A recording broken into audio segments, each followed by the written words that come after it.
Bueno, vamos a hablar con Celina Calore. Celina Calore es la titular del CESO, Centro de Estudios Económicos Scalabrini Notris, un grupo de jóvenes muy importantes de Rosario que nos asesoran en materia económica y algunas veces tocamos también la economía social. La gran pregunta del cajón: ¿qué pasa con el consumo en el país a la luz de la pandemia, a la luz de la cuarentena? Celina, ¿cómo te va? Buenas tardes, buenas noches, buenos días, siempre lo mismo. ¿Todo bien? ¿Cómo estás, Alberto? Muy bien por acá. Bueno, perfecto. Celina, a ver, me llama la atención los datos que ustedes manejan concretamente, los estudios que hacen casi semanalmente o semanalmente, que aumentó el consumo de compra de autos. ¿Puede ser esto, Celina?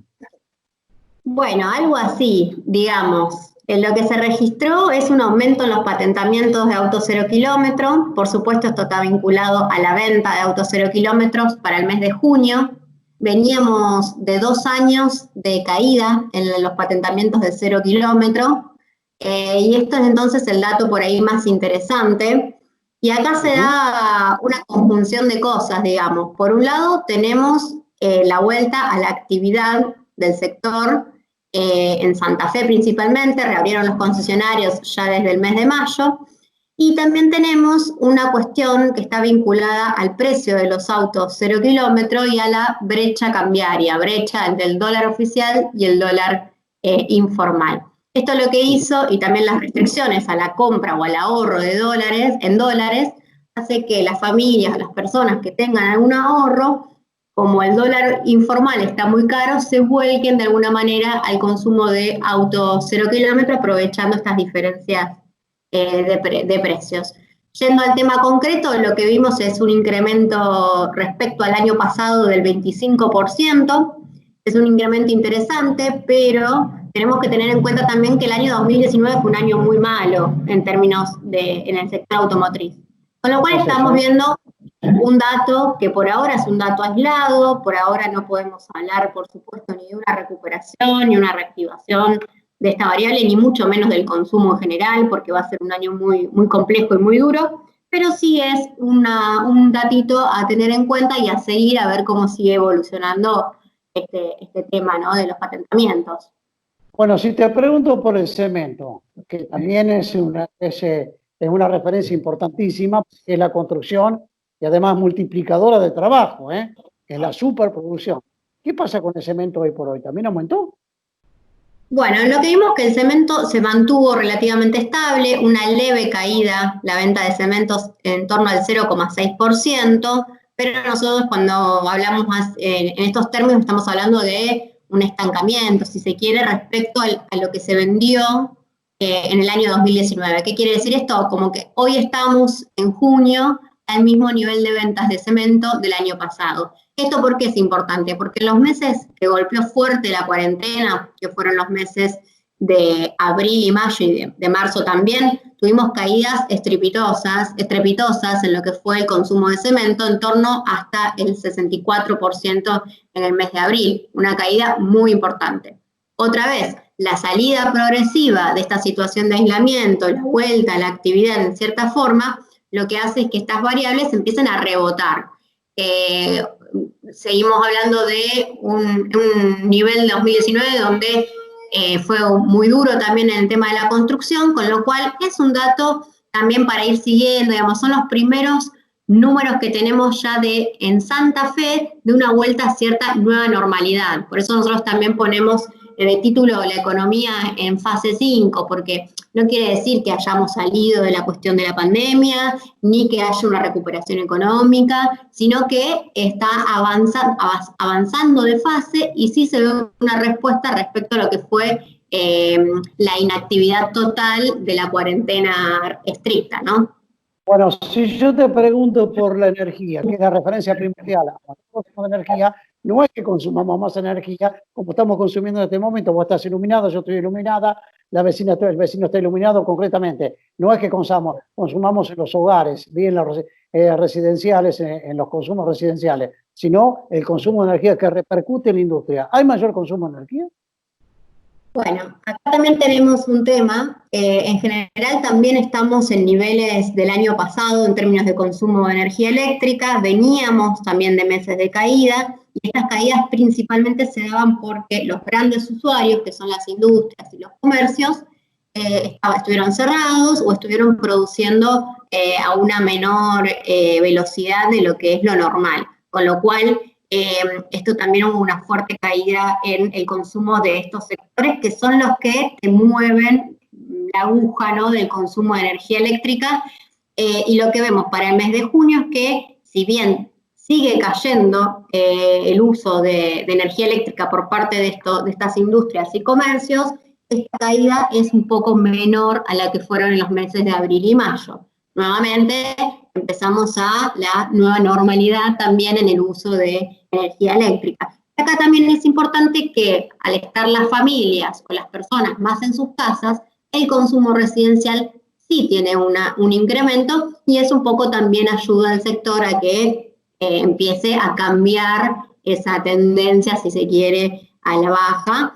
También hay que ver qué sucede con el tema de las tarifas. Sabemos que tenemos tarifas de servicios públicos congelados, eso también ayuda a que nos animemos a prender la luz, a utilizar más la energía eléctrica, y también en las empresas, eso también, y particularmente es muy importante para las industrias y los comercios, el tema de las tarifas congeladas. Así que yo creo que el rumbo, o digamos lo que viene respecto a estas variables, también van a estar alineadas a lo que decida el gobierno nacional con estos precios claves de la economía. Bueno, a mí lo que me llama la atención al informe de ustedes, que es certero, es confiable, fiable el informe, es que haya caído el consumo de alimentos, digamos, en los supermercados, etcétera, etcétera. Porque pareciera que, estando en casa de cuarentena, todos los caminos conducen a la heladera, ¿sí? Y que los únicos que se salvaban eran los súper o el pequeño almacén del barrio, concretamente. ¿Por qué cayó el consumo de alimentos? El consumo en la venta de los supermercados, o el consumo en los supermercados, viene cayendo ya hace más de un año y medio. Lo que empezamos a ver son algunos, y cae en términos reales. ¿Qué quiero decir esto? Teniendo en cuenta la inflación. En términos nominales sigue incrementándose, pero como los precios son muy altos, hace que eso sea en cantidades menor, ¿no? Con lo cual, lo que notamos es que, si bien cae, está cayendo a un ritmo menor la venta de supermercados. Recordemos políticas como la tarjeta alimentar, que fue muy importante porque se volcó inmediatamente a la venta de supermercados. Pero, Alberto, no tenemos que olvidar que hay muchas familias que hoy están sin ingresos, producto del tema de quedarse sin empleo o de estar inactivos por una cuestión del aislamiento, y de que muchos son empleos informales. Y esto repercute directamente en los bolsillos, porque hay muchos trabajadores que no están percibiendo sus ingresos de manera normal. Y por más que uno diga la venta de supermercados es el consumo cotidiano esencial, sabemos que hoy en día hay muchos argentinos que están por debajo de la línea de la pobreza y que no pueden siquiera consumir sus alimentos básicos. Es decir, que este dato es desalentador, es una cuestión que también hay que seguir muy de cerca, porque es lo más sensible que tenemos, ¿no?, la alimentación. Y pese a algunas medidas del gobierno, como son el IFE, el ingreso familiar de emergencia, que fue muy importante, porque por supuesto para muchos fue el único ingreso en estos últimos tiempos, los refuerzos de aguache, la tarjeta alimentar, son todas cuestiones que van paliando esta situación, pero lo que vemos es que tal vez no alcanza, tal vez hay que profundizar estas medidas, o bien ya inclinarnos por una propuesta, un programa de reactivación con generación de empleo, que va a ser la única forma de sacar a los argentinos y argentinas de la pobreza.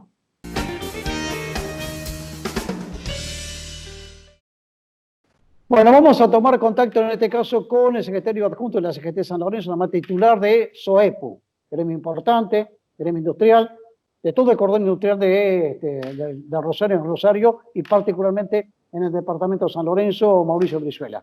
Mauricio, ¿cómo te va? Buenos días, buenas tardes, buenas noches, como siempre decimos nosotros. ¿Cómo está el gremio, particularmente SOEPU, en el tema paritaria? ¿Cómo están ustedes? Hola, Alberto. Mira, en paritaria venimos ya ahora empezando a renovar nuevamente. Habíamos cerrado antes de la pandemia entre un 16 y un 18%. Bueno, ahora vamos para otra nueva segunda etapa. Esperemos que podamos llegar a un acuerdo. Y bueno, donde más complicado estamos es con Pampa Energía, el cual nos agarró teníamos que empezar a discutir en abril. Bueno, en el medio de la pandemia hubo varios encontronazos con la empresa. En su momento quiso suspender, bueno, tuvimos algunas medidas y bueno, ahora ya empezaron las plantas nuevamente a funcionar, gracias a Dios. Así que bueno, a partir de estos días, de los primeros días de agosto, empezaremos con paritaria. Mauricio, generalmente se da la particularidad a ustedes que tienen experiencia como dirigentes gremiales. Las empresas más poderosas, más importantes del país son los que siempre ponen reparo de acercar un punto más al bolsillo de los trabajadores en la discusión de la paritaria. Sí, sí, igual. La verdad que los que más tienen son los que más lloran. Han intentado buscar el ATP, cualquier ayuda del gobierno y sin embargo los trabajadores siempre tenemos lamentablemente que hacer alguna medida de fuerza para que seamos escuchados y bueno, sabemos que la inflación está para la segunda mitad del año, se espera mucho más. Ya el Banco Nación plantea una inflación del 40%, hoy estamos casi en el 14%, así que hay un 26% en estos 6 meses que se tiene que acelerar. La verdad que va a ser un año difícil donde vamos a tener que tener, ya los trabajadores hemos tenido paciencia, pero bueno, estas plantas no han cerrado nunca, han quedado como esenciales, así que bueno, vemos a nivel provincial, lo que son municipales, todo está muy, muy complicado, nadie ha sacado y bueno, la verdad que también con un poco de asombro de la paritaria de bancarios que esperábamos un número más alto, me parece que siempre uno espera que los grandes gremios que marcan un poco la cancha marquen para arriba, bueno, la verdad es que bancario donde ha tenido una paritaria, calculo que muy difícil también, y bueno, también que se va a renovar allá por octubre, noviembre. Esperemos que estemos todos, por lo menos de la inflación igual o para arriba, y si la inflación estamos hablando de un 38, un 40%, menos de eso no se puede pedir. No, y además defender el bolsillo del trabajador, porque el trabajador ha sido el que ha soportado todo el peso, digamos, de la crisis del COVID. Aquellos que son esenciales, los que no son esenciales se han quedado en su casa, que han tenido que reducir, digamos, sus designaciones económicas. Concretamente, hay gremios que han negociado con justa razón. Bien, no hay despido, pero tenemos que resignar un porcentaje de nuestros saberes. La situación en el cordón industrial, ¿ustedes ven que hay alguna recuperación hoy por hoy? Mira, la verdad que se está empezando a mover, se están empezando a recuperar plantas que estaban paradas o que laburaban la mitad del mes, ya se está empezando a trabajar. Todavía estamos lejos de tener la capacidad instalada a full, pero bueno, se empieza a mover. Ahora empezamos con los casos cercanos, donde, bueno, empezó en este fin de semana, ya hay 4 casos de trabajadores dentro de la industria que veníamos bien, no había habido casos positivos, así que bueno, eso puede perjudicar algo, pero por ahora las plantas se están empezando a recuperar. Esperemos que eso también se vea reflejado en los trabajadores, en los municipios y en todos lados, porque todos sabemos que si se empieza a recuperar la industria es el gran motor, por lo menos de esta parte del país, ¿no? No, y aparte ustedes como dirigentes de CGT deben tener un ojo puesto en el tema Vicentín, que por estos días tiene que haber alguna resolución. Si vamos al fideicomiso o no vamos al fideicomiso, porque está de por medio en juego arriba de 4.000 trabajadores ahí en la región y un total de 7.000 que pertenecen a la empresa, que no sabemos hasta ahora qué es lo que va a resultar de la justicia ordinaria con asiento en Reconquista, Mauricio. Sí, la verdad que ese es un tema preocupante. Creo que todos celebramos y apoyamos en su primer medida o en la medida que el gobierno salió a decir que iba a estatizar y bueno, ahora empezaron los tires y afloje y la incertidumbre de los compañeros. Cada vez que tienen que cobrar el salario no saben, hay casi, como vos decías, acá muchas familias, miles de familias que viven de Vicentín, así que bueno, esperemos que se solucione o se arregle rápido, pero bueno, tiene que haber decisión política. Me parece que si el gobernador planteó una solución, tiene que empezar a llevarse a cabo y transmitir tranquilidad. La verdad que no ha bajado a transmitir tranquilidad. Y bueno, también ya dijimos que nosotros no podemos permitir una fábrica de ese calibre que se pierda acá, pero bueno, hay mucha incertidumbre, los meses pasan. La verdad que es un gran tema a resolver, me parece, también del gobierno nacional en los próximos días, ¿no? Esperemos también, está hablando de 60 medidas para reactivar, esperemos que también esté metido el tema laboral en esas medidas. Perfecto. No, sí va a estar, obviamente. Yo creo que el presidente de la República, dentro de las 60 medidas, está jugando con el tema, digo yo, auspiciando el tema de la construcción, ¿sí? El tema de las autopartistas, ¿sí? La que elabora la producción de automotriz, el tema de la UON, y obviamente enancado en todo esto, porque estas empresas son multiplicadoras, están ustedes allí. Descreo que el presidente no apueste al tema de la exportación. La industria química y petroquímica es muy importante para el país. Es muy importante, por eso quedó esencial, ¿no? Pero bueno, también esperemos, hay muchos temas que los trabajadores vienen reclamando. El tema del impuesto a la ganancia otra vez se ha vuelto, cuando uno ve que la paritaria no puede ser todo lo que uno pretende, me parece que también se puede dar una vuelta de rosca ahí, así que bueno, esperemos, somos optimistas que las plantas cuando empiezan a funcionar es mucho más fácil llegar a un acuerdo con estos empresarios. Te agradezco infinitamente, Mauricio, un abrazo. Gracias a la gente. Hasta luego. Gracias. Chao, gracias.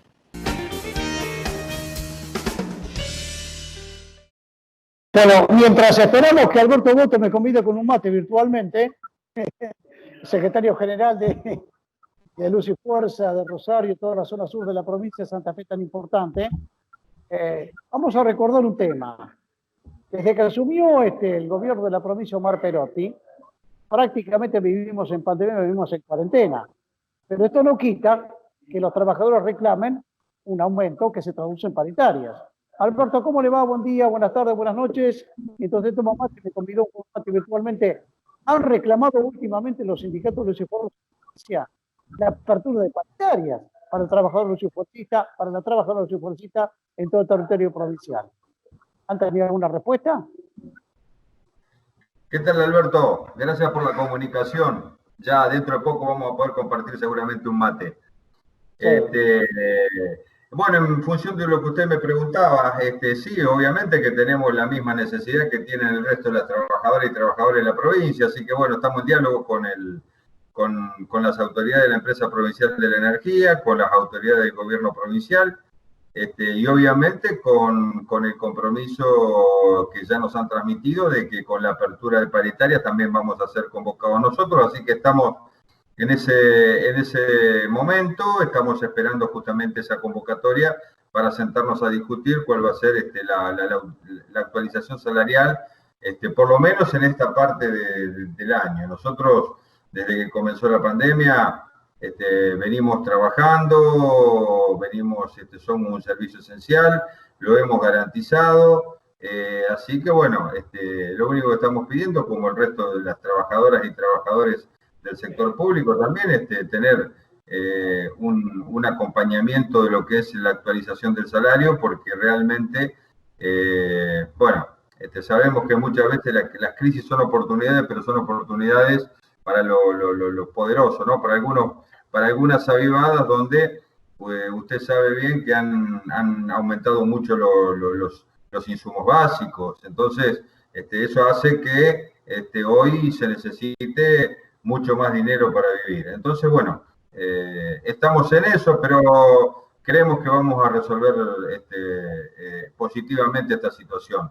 Hemos sido entendidos desde nuestro lugar por parte de la conducción de la empresa y por parte del Ministerio de Infraestructura, que es de alguna manera de donde depende la empresa provincial de la energía, y nos han transmitido también desde el Ministerio de Trabajo, donde nos han transmitido justamente que nos van a convocar en el marco de la paritaria general de la provincia de Santa Fe. Bueno, hay otro tema. Usted me hablaba de la empresa. La empresa está intervenido hoy por hoy. ¿Hay algún paso hacia adelante o todo sigue como era entonces respecto de la normalización de la empresa? Porque la empresa tiene un directorio que representa sectores y representa también a los trabajadores. ¿Qué hay de ello? Bueno, Alberto, con respecto a ese tema, salió una segunda intervención Sí. en el marco de la pandemia por 180 días, es decir, que duraba hasta fin de año, pero bueno, ya eso no va a ser así. Ya tenemos el compromiso de parte del gobierno, porque así nos han transmitido y nosotros, bueno, obviamente lo hacemos público. A este compromiso, nos dijeron que no había ningún tipo de problema de que eso sea así, de que más o menos ahora en el mes de septiembre aproximadamente, cuando ya las condiciones lo permitan, normalizar el directorio. Nosotros tenemos un representante de los trabajadores que, de acuerdo a la ley 10.014, que es la que rige los destinos de la empresa provincial de la energía, hay que elegirlo por voto directo y secreto. Por lo tanto, para llevar adelante esas elecciones presenciales tienen que darse también las condiciones. Hoy la pandemia está complicando toda esa situación, así que en el mes de septiembre ya vamos a tener directorio. Bueno, usted lo dijo al principio, digamos, de la nota, el trabajador o la trabajadora de los esfuercistas es trabajador esencial, trabajadora esencial en la provincia de Santa Fe. Y han estado prácticamente en la línea de batalla, el servicio no se ha interrumpido, con turnos rotativos, con la protección que corresponde, han seguido laborando para que el servicio tan esencial como la energía en la provincia de Santa Fe y en el resto del país, pero particularmente en la provincia de Santa Fe, se cumpla como corresponde. Es bueno destacarlo esto, Alberto, ¿eh? Es bueno destacarlo, ¿eh? Bueno, le agradezco, Alberto, porque realmente sí es necesario también que las compañeras y los compañeros reciban justamente esa caricia al alma que significa destacar el trabajo que hacen por ese sentimiento de pertenencia que tienen a la empresa provincial de la energía y también por esa capacidad enorme que tienen de entregar todo a la hora de sostener el servicio eléctrico, ¿no? Usted bien lo decía, es un servicio público esencial, por lo tanto, imagínese cuando fueron los primeros días de la pandemia, con el aislamiento social obligatorio, lo que hubiese sido sin energía eléctrica, no se hubiese podido garantizar. Entonces eso es clave, porque sin energía no tenemos agua en los edificios, sin energía no tenemos comunicaciones. Entonces, bueno, y sin energía no funcionan los servicios básicos que también tiene que prestar un sanatorio, por ejemplo. Entonces, esto es clave, realmente es clave el trabajo que se lleva adelante. Hay una enorme vocación de servicio para seguir haciéndolo, así que bueno, se ha podido garantizar y se va a seguir trabajando a pesar de los riesgos que significa estar en la calle y por otro lado también atendiendo al público, porque a medida que se fue flexibilizando también la actividad, una de las cosas que se flexibilizó fue la mudanza. Y entonces quien se muda a un nuevo domicilio necesita un medidor, y eso se resuelve en las oficinas comerciales. Y ahí en las oficinas comerciales hay circulación de gente, donde, bueno, hoy casualmente tenemos ya circulación comunitaria del virus, y eso es un peligro mayor, una exposición mayor de las trabajadoras y trabajadores. Obviamente que hay que hacer un enorme reconocimiento a todo esto, y también agradecerle a las compañeras y a los compañeros que más allá de tomar las medidas de precaución, porque obviamente que tienen, ¿no? Protectores faciales, tienen barbijos, alcohol en gel, que cuando no lo tuvieron se lo hemos hecho llegar nosotros, desde el sindicato también, como no nos podemos nosotros excindir justamente de esta responsabilidad que significa proteger a la trabajadora y al trabajador. Así que desde ese punto de vista están cubiertos, pero no deja de ser una situación de riesgo. Y usted lo destacó, la ciudad de Rosario es comunidad, hay circulación comunitaria del virus. Y los trabajadores los esfuercistas y las trabajadoras los esfuercistas al pie del cañón permanentemente. Alberto, para cerrar, ¿alguna fecha para la convocatoria de paritaria para los y fuerza? Todavía no, pero va a ser inminente. No hay problema por ese motivo. Nosotros más o menos en el medio, justamente ahora está empezando también con los docentes, están convocando a gremio del Estado, así que seguramente nosotros en los próximos días ya lo vamos a recibir, no hay ningún problema. Bueno, un abrazo, Alberto. Como siempre, queda el mate pendiente. Hasta ahora es virtual, ¿eh? Chau, chau. Abrazo para la gente de Luz y Fuerza. Gracias, un abrazo. Así será, Alberto. Muchísimas gracias a usted.